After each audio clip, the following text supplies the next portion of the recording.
right, gang, let's go ahead and get started. We're 10 seconds late. Welcome back. If today's class session is a little bit incoherent, that's because my dog last night got into my wife's prescriptions and ate a whole bottle of them and was tripping balls all night long, so it was a long night, sort of sitting vigil with our dog ricocheting off the walls to make sure her heart didn't explode. So far, so good. I'm glad to see you guys. If I made it here, then things must have not been too bad last night. So I'm glad you're here today. Glad I'm here today. Let's get back after it. So we left off talking on Tuesday about sort of this phase in the very last couple of years of the 1800s into the early 1900s, following the land acquisition and disposal phases of the Louisiana Purchase and setting up the American frontier and all that stuff as territories and so forth. Fast forward 50 years following the Civil War, and in the latter part of the 1800s into the early 1900s, we're in this sort of sub-phase called the custodial phase, where we have huge chunks of land, and we're trying to do forestry, trying to do silviculture, trying to do range management, watershed management, all of the stuff that our modern day United States Forest Service does, but we don't have a Forest Service yet. We didn't have a National Park Service until 1916, right? That's more than 40 years after the creation of the first national park, Yellowstone National Park in 1872. So, the custodial phase is, we're going to define this as, this is the nation, the state of the United States, trying to figure out how to do stuff with all of its natural capital. We as a country trying to define for ourselves in similar ways that we try to do with things like elections, right? Earlier this week, how are we going to use, how are we going to steward, how are we going to take care of everything that we have access to, everything that we're responsible for? And so the custodial phase is, we have all this natural capital, and we're just going to kind of mostly sit on it and slowly trickle out what to do with this. To give it away to private landowners, to give it away to railroad companies, and so forth. Right, that's the disposal part of the acquisition and disposal phase we're getting out of. Now the custodial phase is, okay, we've largely given or sold this land to public and private landowners to develop and so forth. Now we gotta figure out, now we gotta have this national conversation, if you think back to Tuesday, on how are we gonna be good custodians of this immense natural capital in the middle of the scientific revolution, in the middle of the industrial revolution and all this stuff. And so part of the custodial phase is, again, Theodore Roosevelt, President Teddy Roosevelt, figuring out, okay, well, we've got hundreds of millions of acres of land in forest. We got to start being custodians of it instead of just acquiring it from other countries and giving some of that away to what will become paper companies, lumber companies, and all this stuff.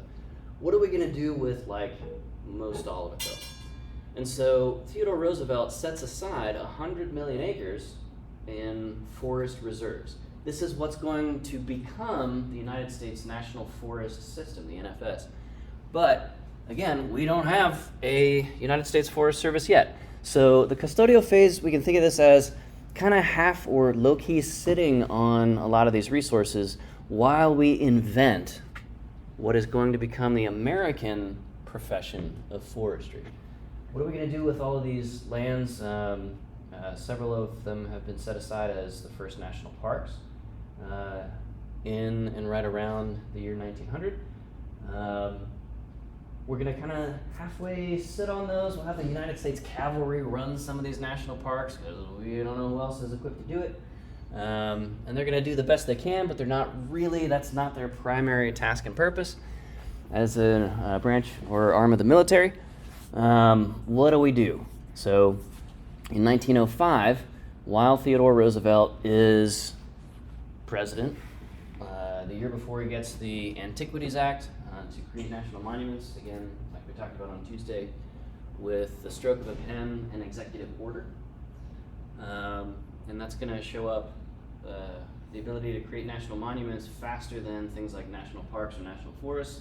That's going to show up in our modern politics to this day and how we use, protect, or dispose of those national monuments.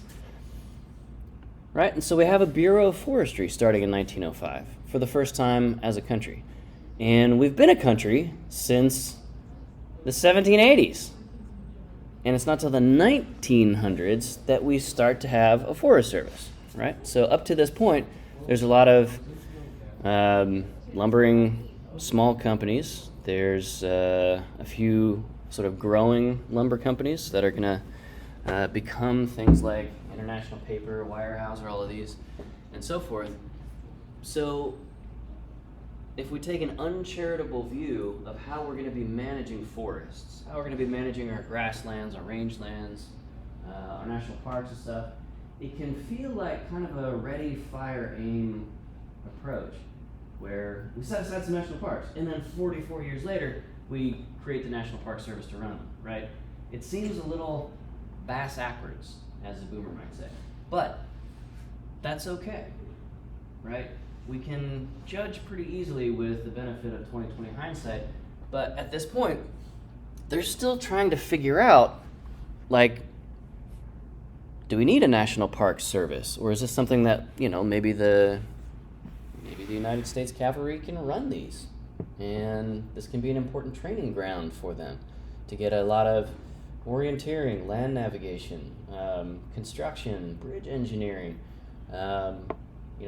trail location maintenance and management, and so forth. Visitor services. Maybe it's an open question in the late 1800s. Maybe the United States Cavalry is the right tool for that. And it takes a period of time, decades in this case, to have that national conversation, to get a president into office who is keenly focused on the outdoor aspects, the wild, the natural, the capital aspects of the United States. Okay? So that's kind of how all this stuff sort of swirled out of the utter chaos of the 1800s into sort of early attempts to try and figure this stuff out for the first time in the early 1900s. Okay? And we talked about in 1906 the Antiquities Act on Tuesday, so we won't spend much more time on that.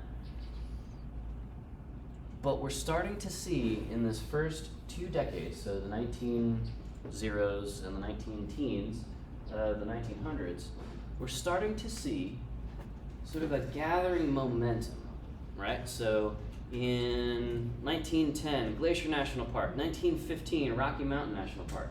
Congress is starting to get this idea of, okay, so some of these places we shouldn't designate for mining use. We shouldn't designate for extractive uses because 20 years before, in 1890, 20 years before Glacier National Park is established, we have the closing of the American frontier.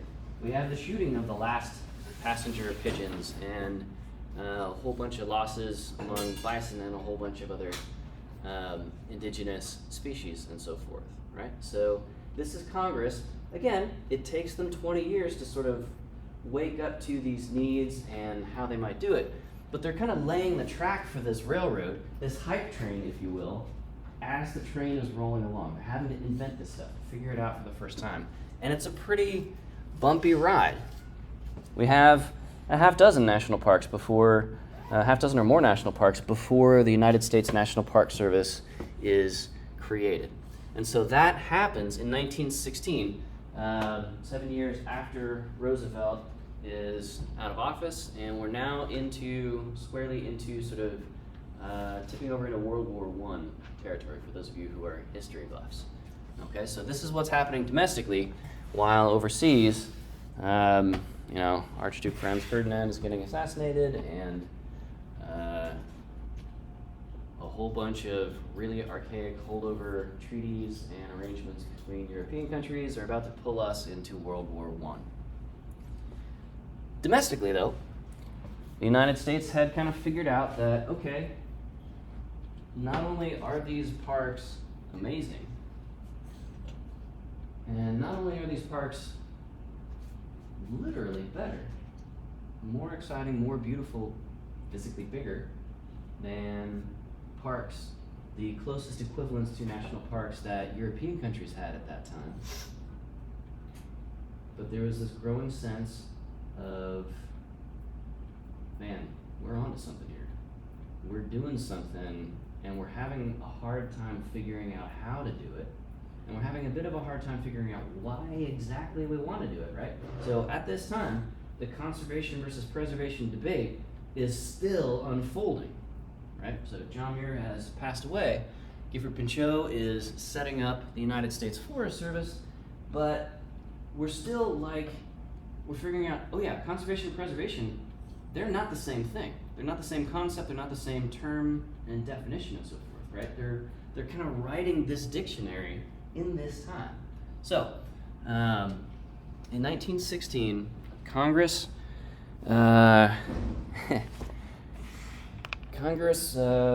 receives a letter, or just in the run-up to this, Congress receives a letter from a wealthy mining magnate named Stephen Time Mather. And he was active in the American Southwest in a whole bunch of dry land mining for a mineral called borax. Does anybody know what borax is or what it's used for? Has anybody? Like that laundry stuff? Yeah, it's a laundry booster. I believe it's a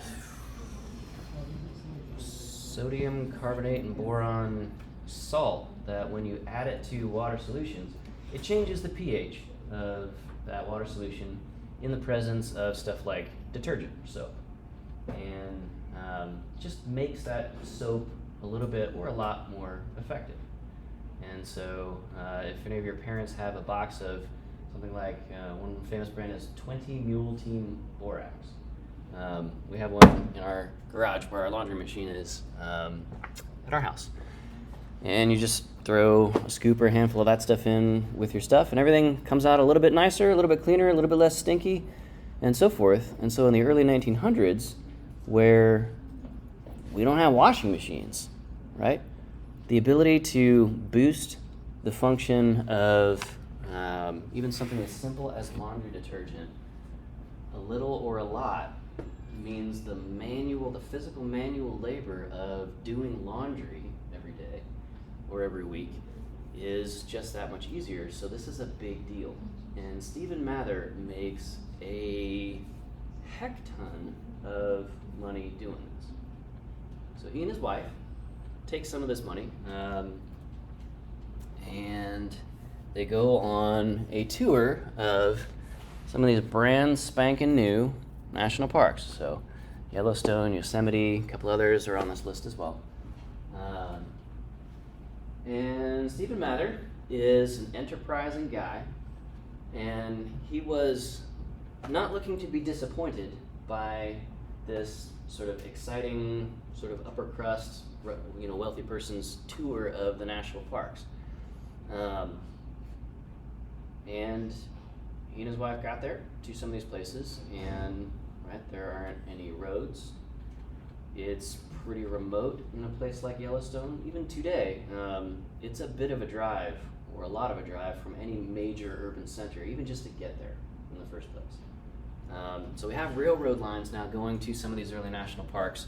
But when you get there, there's just not a lot going on, right? When Congress creates something like Glacier National Park, it's a designation of that land, but that doesn't automatically allocate a bunch of funds for putting in roads and parking lots and cabins and visitor centers and toilets and cafeterias and lodges and all of this stuff, right? At the core of it, it's just people in Washington, D.C. saying, okay, on the map, this polygon is now a national park. And in 1910, 1915, when these places are getting set up and created, 1872 for Yellowstone National Park, right? it can be folks in Washington saying, hire one person and have them just run this national park.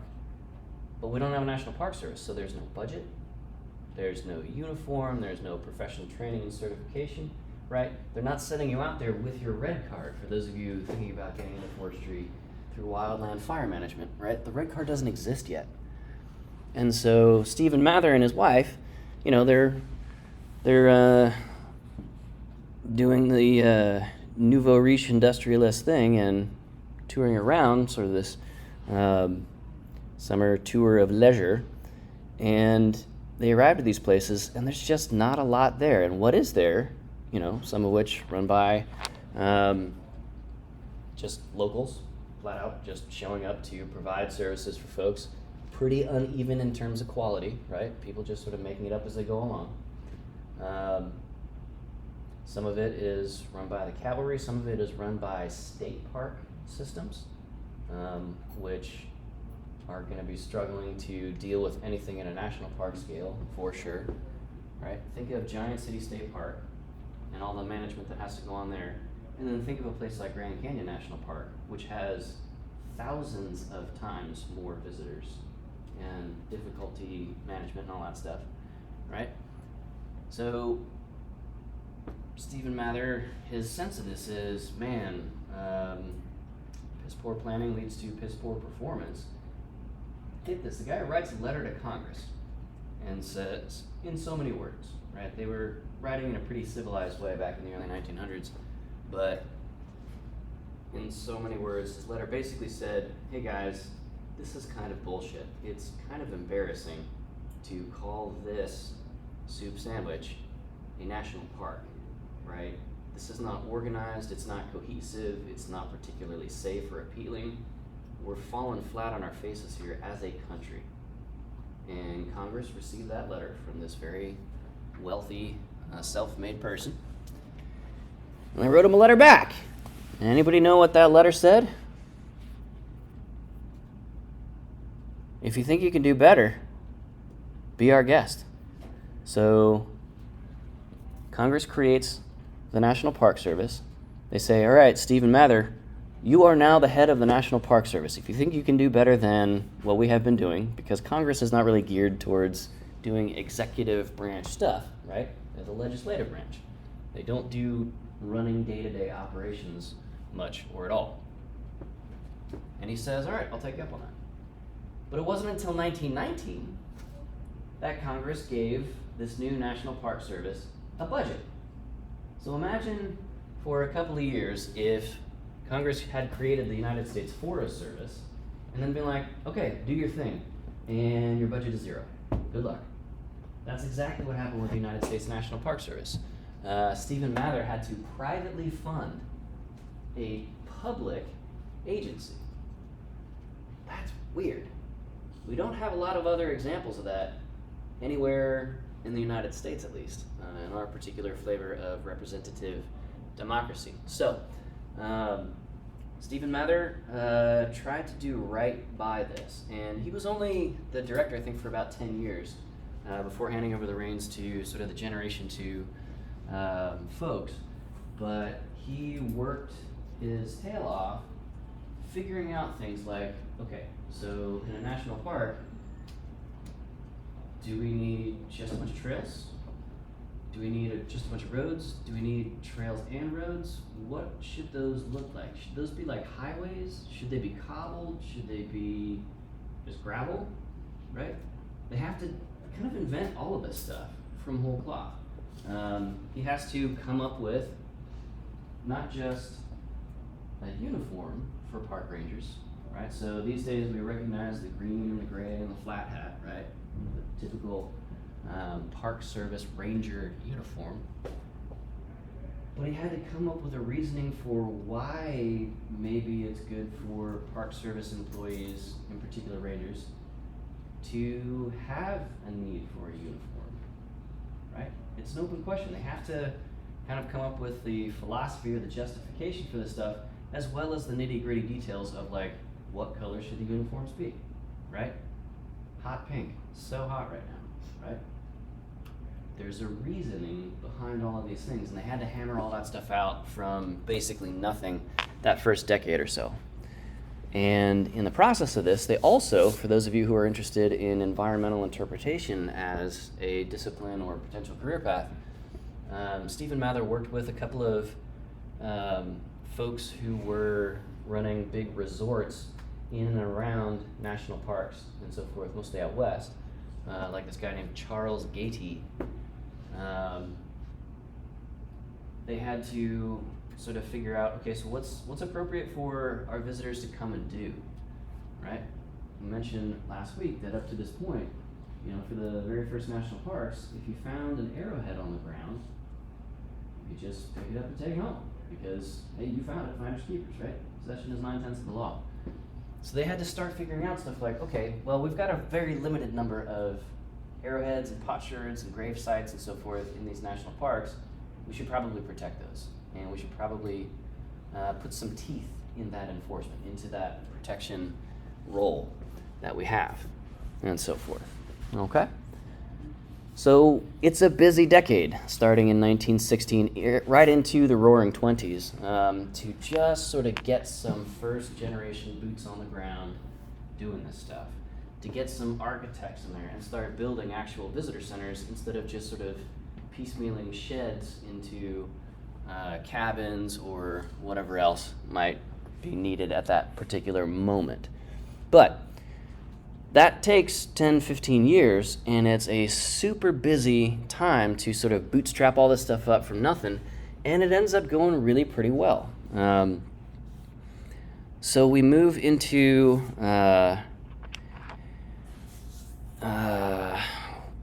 or we move out of this custodial phase by sort of inventing the idea of a national park system and the agency of the United States National Park Service. That's gonna take us out of just kind of sitting on these resources and sort of piecemealing our way through. Now we're organized. Now we not only have a system of professional practices, but also things like we're starting to get the idea of a professional ethic. Like how does a park ranger talk with you when you're at a national park? Are they talking down to you and telling you what to do? Are they staying super hands-off in the background because, right, a big part of forest and outdoor recreation these days is a sense of freedom and self-determination, right? We talked in the beginning of the semester how leisure, fundamentally, is partially just kind of freedom from somebody else telling you what you gotta do, what you gotta say, how you gotta think, right? And so they're figuring all this stuff out. And that brings us out of this custodial phase into sort of the beginning of the modern era of park and wildland management, all right?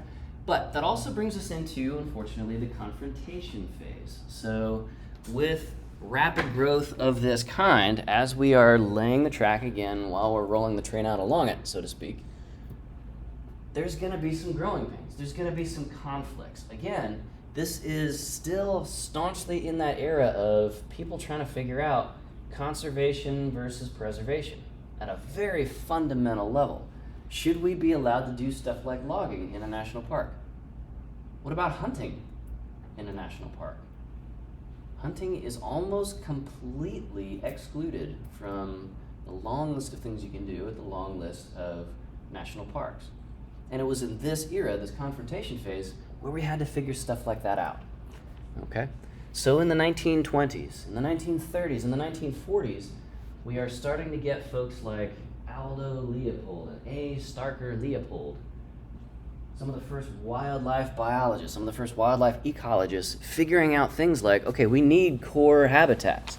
We need refugia, as they're called, in the form of our national parks, which have conservation-oriented rings, typically, of national forests arranged around them. And hunting on a national forest, totally fine. Within, the state regulations of when and where and how you can hunt and what you can shoot at and stuff like that, right? But we gotta hash this stuff out, and not everybody's immediately on board with the choices that the Park Service finds itself making at that point. Also in the early 1900s, part of the growing pain phase of this stuff, so this is gonna, this next notion is going to be up into the 40s, 50s, and 60s from the 19 teens, the era of spectacle. So this is the Park Service trying to figure out how much are we just going to rely on. So this is a photo of a particular spot at Yosemite National Park, right? So this is about a 1,500-foot cliff that you're looking at the top of. It's zoomed way in. How much at Yosemite National Park here are we just gonna kind of hang back as park rangers, as the Park Service, or the Forest Service, or any of these other organizations managing places like national parks, but not actual national parks?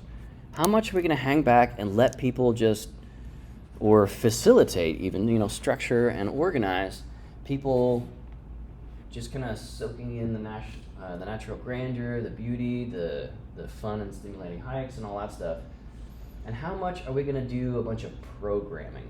Meaning, like, at the very best, amazing, detailed, really well informed, and highly ethical environmental interpretation.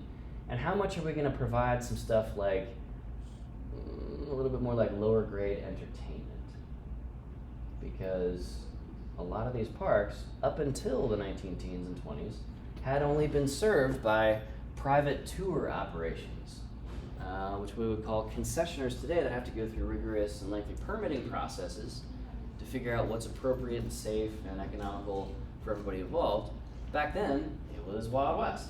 So one of the big deals with justifying the creation of national parks and the national park system and the service to run them is at Niagara and Horseshoe Falls in western New York. Stagecoach drivers in the 1800s and early 1900s, because Niagara Falls is not a national park and is not well regulated and organized under a national park service at that time, it becomes a state park eventually, and Canada runs Horseshoe Falls on that side. The stagecoach drivers taking folks from places like Boston, from New York City, across New York State to Niagara Falls were basically Uber and Lyft from hell, right?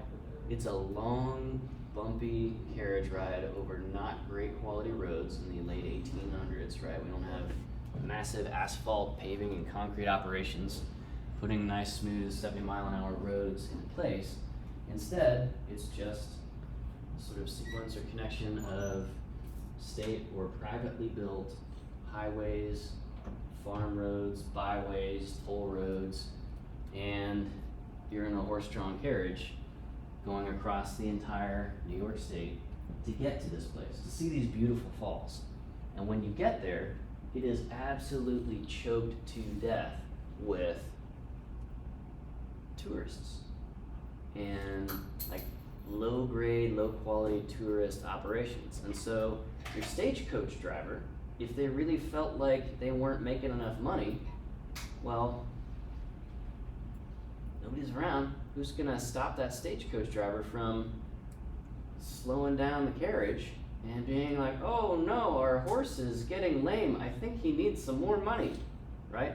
You got a pretty captive audience in your passengers at that point. In the same way that I hope that none of you ever have a sketchy or weird Uber driver, right? They have you as a captive audience in that moment, and that could be a very, very scary thing. So, folks are dealing with this. They're dealing with stagecoach drivers just making up absolute, utter piles of bullshit about just like trying to keep folks entertained on this long drive. They're just making up stuff about Niagara Falls. They're making up stuff about, oh, that mountain you see over there on our way over to Niagara, that's such and such mountain. It's not, right? This is where the Saluki Native Americans, had this huge battle with the cavalry. That tribe doesn't even exist, right? They're just making stuff up to try and entertain folks and get their tips padded out, okay? And it gets to the point where it becomes kind of a regional and national embarrassment. Like, people are saying, look, we don't want places like Yellowstone, Glacier, Rocky, all these other national parks we're setting up We don't want them to become like Niagara. We're going to use Niagara as a warning to everybody else on how not to do this stuff right. Okay?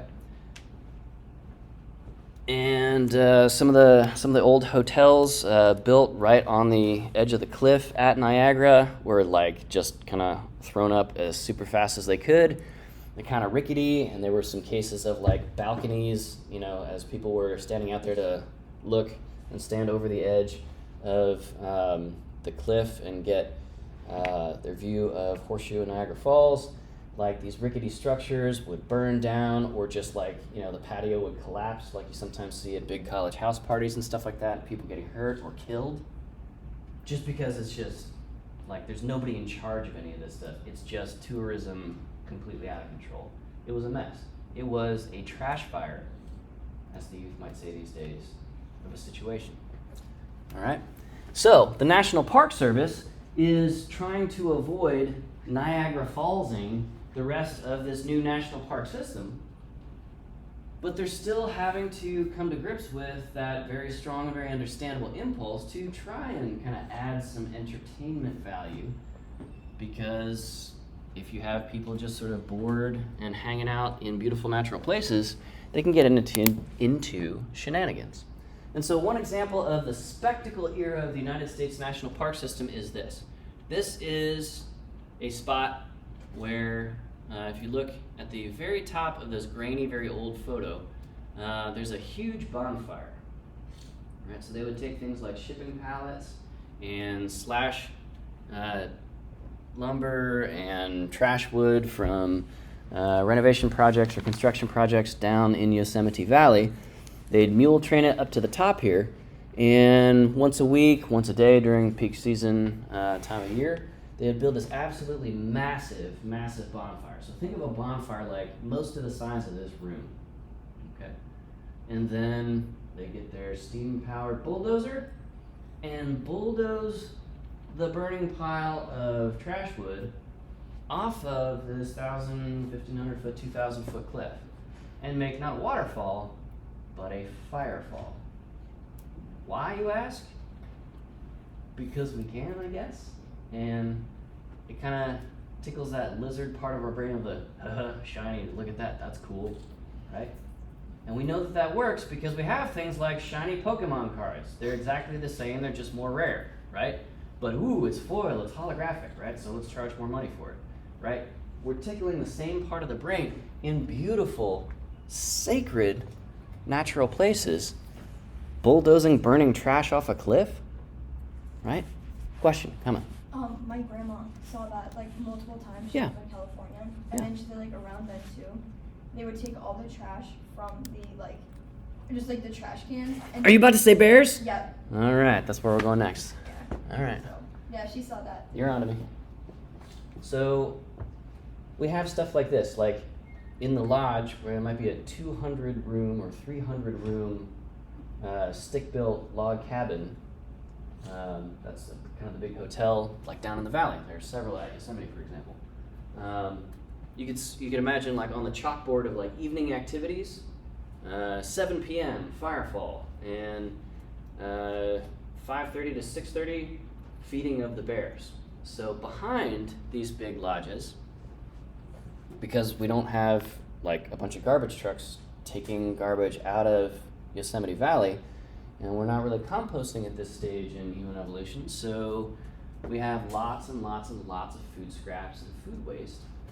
And there's even some old film and archival, lots of old photos of bleachers being built in a big semicircle around these giant open rotting food trash pits. And documentary evidence of up to 100 bears at a time eating people's trash food, right? This is very, very bad for the bears. This is also bad for the humans because we have humans sitting around on bleachers just watching, kind of bored watching a whole bunch of bears be kind of bored and gorging themselves on food, right? There's nothing natural, there's nothing preservation oriented, there's nothing respectful of wildlife food and behavioral dynamics in this, but it's something to do in these relatively remote places. It's a way to not waste all of our trash food scraps, right? But it caused all kinds of problems for decades, and it took a long time for the Park Service to come to grips with, gosh, people really get excited about seeing bears, and we are causing all kinds of other problems, right? So when bears are eating, or deer are eating, plastic wrappers, foil wrappers, anything that is food-like, has food scent on it, but is not actual food or is indigestible, right? That can lead to that bear or deer or whatever it is starving to death because they get a gut obstruction from that foil and plastic ball stuck in their stomach. It gets too big for them to vomit back up, and it gets too big for them to pass through the gut, so it sort of blocks that middle gastrointestinal valve, and they keep eating and keep eating and keep eating until their stomach ruptures or they starve to death, right? This is what we're training this wildlife to do when we put out food scraps and stuff like that. So this is absolutely a thing, and it takes decades for them to transition from this spectacle era while they're sort of inventing how to be and do national park servicing. Okay. We shift from the spectacle ethic and what's called the service ethic, where the National Park Service, ranger staff and all that, they're providing a bunch of services like trash cans all over the place, right? If we have 50 trash cans along the rim of the Grand Canyon, well then we have to have a bunch of ranger staff to service 50 trash cans multiple times a day, versus if we put out no trash cans, if we don't say we're here to service your basic urban living style needs in this wild natural place, then if you pack in a food wrapper, you need to pack it back out, because this isn't the right solution to our trash stream to have a bunch of trash cans. Instead, we're gonna have 0 trash cans in that whole space and train all of us to take some responsibility for the trash that we are each generating, and get back to the lodge, away from the rim of the Grand Canyon, and dispose of that granola bar wrapper there, where we can efficiently and effectively and ecologically deal with that waste stream, right? So we can get garbage trucks to those spots a lot better than we can get them to the rim trail at the Grand Canyon. So we're figuring out through this entire the first half of the 20th century, the 1900s, we can do spectacle, and it is spectacular, right? Firefall is a generationally powerfully embedded memory for folks who lived through that time, people's grandparents. But it takes this organization some time to figure out, okay, we can do this, but maybe it's not that we should do this. We can definitely do it, but it's a question of can versus should. Okay, so spectacle and the service ethic or service orientation of the Park Service is absolutely a thing through the first half of the 20th century. So that's including the 19-teens with the background context of World War I. That includes the 1920s with the background context of the economic explosion of the Roaring Twenties and Prohibition and all this stuff. It also includes the background context of the 1930s, the hangover from the Roaring Twenties, of the Great Depression. And the Great Depression lasted in the United States right into and through World War II. World War II helped us get out of the Great Depression, but it was still a hard scrabble time for a lot of people. So we'll talk about that next. And so Park Service, in those varying contexts, sort of on a decade by decade level, we're just kind of figuring this stuff out. We're mapping it. We got to make some mistakes to figure out that they are mistakes. All right. Also at this time, a few atmospheric chemists and physicists at that time, like Svante Arrhenius, are figuring out that there is a thing in the very end of the 1800s called the greenhouse effect. And at this time, in the early 1900s, and right through the late 1800s, in major cities, all across Europe and the United States were burning coal to heat houses. Okay, in 1905, something like 1% of houses in the United States, 1% in 1905, had electricity. So instead of that, we have a whole bunch of cook fires and heating fires, and this is a time where we're hunting whales basically to extinction to get fungible oil into houses to do things like light lamps, okay? And that is all very active at this time. Also right around this time is when we're gonna start to see the oil barons, right? J.D. Rockefeller, John D. Rockefeller, discover alternative energy sources in the form of oil. But up to that point, coal was kind of the name of the game. You could mine out coal relatively easily. There's lots and lots of it. The United States alone has hundreds of years of energy supply in the form of coal. But only a few people are doing some math and looking at side effects beyond the main effect of heating and light generation and so forth that coal gives you. And steam power, that is very important, a very important work product out of burning coal. A couple of folks are starting to ring alarm bells of, hey, you know, there's always a price to be paid with this, and it may not be as visible as the main benefit, and it may not feel like it's near as important as the main benefit that we're getting out of burning all this stuff, but this is just now starting to get added to the public conversation. And Svante Arrhenius, the first physicist to start publishing on this, was surprisingly accurate in his forecasts of sort of when this is going to start to be a problem. So we just want to plant that seed in the narrative here. Other aspects of the spectacle era, we're still figuring out what's appropriate and what isn't in forest recreation management in terms of folks who have these newfangled contraptions, horseless carriages in the last couple of years of the 1800s, and like the Model A, Model T Ford in the 1900s, right? That's a heck of a lot easier than walking everywhere. So people want to drive their cars, in this case to Grand Teton, to Grand Canyon, to Yellowstone, and see if they can get a vehicle all over the place, because we don't have modern hiking boots at this point. Everybody's walking around in wooden-soled boots with leather uppers at this time. And if you've ever walked around in wooden-soled boots without like a Vibram rubber aggressive tread pattern on it, it's pretty slick on rock. It's pretty slick on wet roots or muddy soil and so forth, right? So we're having to wrestle with rapid technological change in the early 1900s in the form of greatly enhanced mobility and human movement range with internal combustion engine vehicles. All right.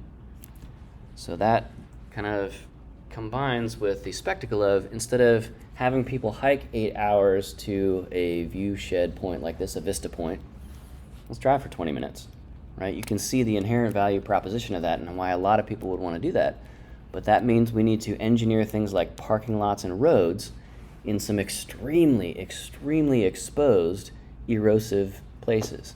So to this day, the National Park Service runs the highest elevation highway in North America at Rocky Mountain National Park. Peak elevation is either 11 or 13,000 feet. It's extremely, extremely, extremely difficult and expensive to maintain a road at 11,000 plus feet, right? Think of the frost heaves and so forth. The Park Service has to spend hundreds of millions of dollars building and maintaining very short segments of road that states, local municipalities, counties, they don't have to worry about because they're not even trying, right? Not even trying. So the Park Service is wrestling with, how do we want to do these vista points? How do we want to do cars in national parks and so forth? And around this time, so 20s, 30s, 40s, based on the important work and the hard work of folks like Stephen Mather, the founder of the Park Service, there's a very, very heavy emphasis on the respectability, the dignity, and the admiration for park rangering as a profession. Okay, there were a lot of conscious choices, a lot of hard work went into basically making sure that folks didn't see park rangers as land-based lifeguards, right? Just like watching all the kids playing around in the pool. We're not babysitting here. This becomes at this point seen as this is a respected and respectable profession to aspire to work in, not just like, well, I guess I'll go be a park ranger because I hate working in the city. No, this is seen as a genuinely good and affirmatively constructive thing. So we have folks like former President Gerald Ford working as a park ranger. Pretty cool. And we also, along the political end of things, we have kind of an elevation of the public perception of parks because presidents started to adopt spots. So Rapid End Camp is in what is now Shenandoah National Park, about 50, 60, 70 miles from different spots in Washington, D.C. And so it's not just sort of a less settled place west of the city. This is where presidents go to reflect. Camp David is in a similar kind of a setting. This is where we take diplomats and rulers from other nations and we host them. And we have serious and important conversations with other world powers in places that are managed for forest and outdoor recreation. Because again, national parks are a distinctly American idea. And this is not so much a flex on those other countries, but a way of emphasizing, hey, if you're the head of state for India or the UK or Russia or anybody else, we're going to host you at our best places in the country, and some of those happen to be very natural places. Okay? So that adds a lot of weight, a lot of power and importance and dignity to what the National Park Service is seeking to do. And we'll kind of wrap up with a couple other personalities here. So, John D. Rockefeller at this time, energy baron. Okay?